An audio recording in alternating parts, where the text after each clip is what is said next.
when inflation is very high, it's very hard for people to make decisions, and we can anticipate there's going to be significant costs to doing business, to living in a society with really, really high inflation rates. But even with relatively low inflation rates, there are costs to inflation. They're different for anticipated and unanticipated inflation. Right? Anticipated inflation is when inflation is what we had expected it to be. If inflation is unanticipated or not expected, then there's going to be significant cost to borrowers versus lenders. Somebody who owes a lot of money that is nominally based, in other words, like a home mortgage, where my mortgage payment is nominally based and fixed at a certain dollar value every month, if we get significant unanticipated inflation, the real value of a mortgage payment falls.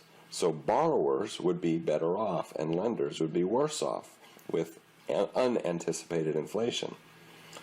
Even if inflation is anticipated, though, there are some costs associated with it.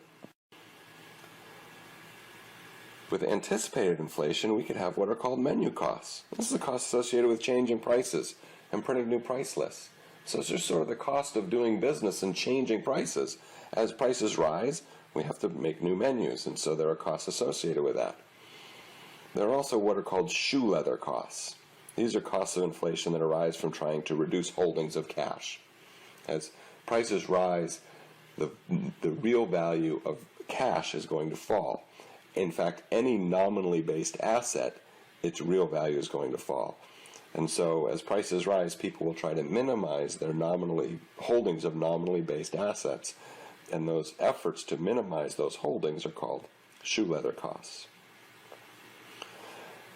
Now, in the United States, we've had relatively low inflation rates over the last handful of years, but in some countries, inflation has been very high, and we can get to a point that we call hyperinflation. Hyperinflation is an inflation rate exceeding 50% per month. And try to imagine what it would be like living in a place where prices are going up by 50% every month. If you paid rent of $500 this month, next month, not next year, but next month, rent would be $750. And the month after that, add in another 50% on top of that $750.